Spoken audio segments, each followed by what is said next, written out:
Ward councillor madam sir సన్మానం madam చూసినాం. ఎంత అద్భుతంగా ఉందో, ఎంత సంతోషంగా ఉందో. మేము సంవత్సరం ఇక్కడ చేసుకుంటాం. మహిళ అంటే చాలా శక్తివంతం, భూమికే శక్తి. మనం భూమాత ఎంతో, మనం కూడా అంతే ఉంది. మనలో శక్తి ఏదైనా చేయగలం, ఏదైనా సాధించగలం. అందువల్ల దానికి ధ్యానం తోడు చేస్తే ఇంకింత శక్తి వస్తుంది. ప్రాపంచికంగా లేకుండా మనతో మనం ఉంటూ మన పనులన్నీ మంచిగా సక్సెస్ అయిపోతాయి. అలా ఇది చేస్తున్నాం. ఊరేళ్ళి ధ్యానం చేస్తున్నాం. ప్రతి పల్లె మేలుకోవాలి, ప్రతి ఇల్లు మేలుకోవాలి అని, ప్రతి ఇల్లు పల్లె మేలుకోవాలని తిరిగి ధ్యానం చెప్తా ఉన్నాము. మా గురుగారు బోధించింది. వీళ్ళిద్దరు భార్య భర్తలు ఇంటికి వచ్చి 4 సార్లు 4 మాటలు ఊరికి పెట్టుబడి రావాలంటే ఆ ఊరు ఎనర్జీ ఉండాలి, పంటలు వస్తాయి, రోగాలు పట్టుకుంటాయి. అన్నీ ప్రతి దానికి మన గుడి ఎంత అవసరమో పిరమిడ్ కూడా అవసరమే.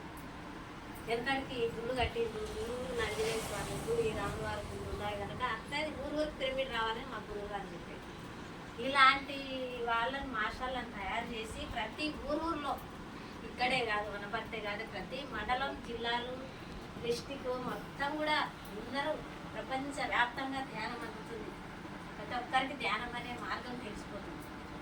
ఇలాంటి మాస్టర్ల ద్వారా ప్రతి ఒక్కరు కూడా మన ఇంట్లో మనం ధ్యానం చేసుకున్నాం. చుట్టాలందరూ చెప్తున్నాం అది ధ్యానం.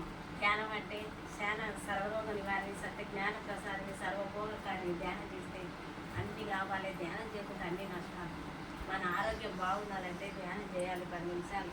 మన ఏదన్నా సికాకు సమస్య ఏదన్నా వచ్చినా, ఏ పని కాకుండా కళ్ళు మూసుకొని కూర్చొని కొంచెం ఆ పని మీకు బయలుదేరినామంటే అది మనకు దారి చూస్తుంది. ఏదో ఒకటి మేము ఆ లాభాలు పొందుతున్నాం. ఎంత నిమ్మలంగా, ఎంత ప్రశాంత స్థితి వస్తుందో చేయంగా.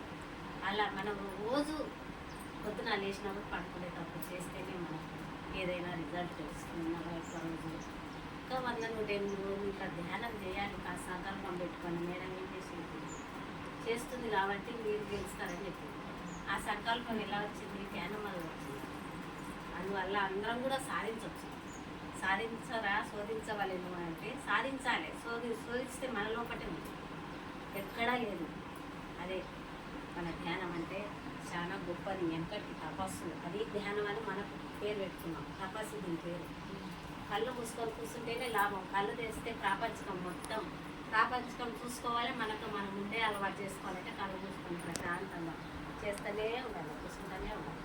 కూర్చుంటే కుప్పలు, తిరిగితే కుప్పలు తిరగాలి. అవసరం ఉన్న పని పోవాలి, అవసరం లేని దానికి మన ఇంట్లో మనం ఉంచుకోవాలి. అది ఆ పనులు నెరవేరిపోతాయి. ఆ సంకల్పం తెచ్చుకునే శక్తి కావాలంటే కూర్చోవాలి, చేయాలి, 10 మందికి చెప్పాలి. ధ్యాన ధర్మం గొప్పది. ఈ ధర్మాల్లో, అన్ని ధర్మాల కన్నా ధ్యాన ధర్మం చాలా గొప్పది. మనం చేయవలసింది చాలా ఉంది. ఏది ఉంది, సంసారం, నిర్వాణం అన్ని చూసుకుంటాము. 10 మందికి ధ్యానం చెప్తామంటే ఇది ఎంతో గొప్ప విషయం. ఇది ఆశామాషి కాదు. మీరు కూడా ధ్యానం చేయండి. మేడం మంచిగా గెలిచినారు, సార్ ఇద్దరు వచ్చినారు. భార్య భర్తలు చేయాలంటే కూడా రోజే నచ్చుకుంటూ ఉంటుంది. ధ్యాన మార్గానికి రావాలంటే కూడా కొన్ని కర్మలు బట్టి, కొంతమంది స్థితులు బట్టి వస్తారు దీంట్లో. అని అందరికి కూడా అందాలంటే కష్టం. ఇప్పుడు అందుకునే సులువైన మార్గం ఇప్పుడు దొరికింది. ఎంకడుకున్నది అట్లా కష్టం. ఇప్పుడు సులువుగా ఉంది. ఎక్కడైనా ఈ కాలనీలో అందరూ ఇంటింటికి ఒకరు వచ్చినా కూడా ఇల్లు పట్టరు. కానీ వాళ్ళ టైం రాలే. మీ టైం వచ్చింది కాబట్టి మీ కర్మలు పోగొట్టుకుంటారు. కర్మలు అంటే మనకి చేసిన పనులు. అలా ఇలా ఈరోజు ఈ మహిళా దినోత్సవానికి అందరూ కూడా ఇంకా శక్తివంతంగా తయారయ్యి ప్రతి ఒక్కరికి చెప్తాం. మహిళం అంటే ఏడో వంటింటి కుందేలాగా నంది ఇందాక వంటింటి కుందేలాగానే ఉన్నాం. ఇప్పుడు ధ్యానం అనే మార్గం దొరికినాక మేము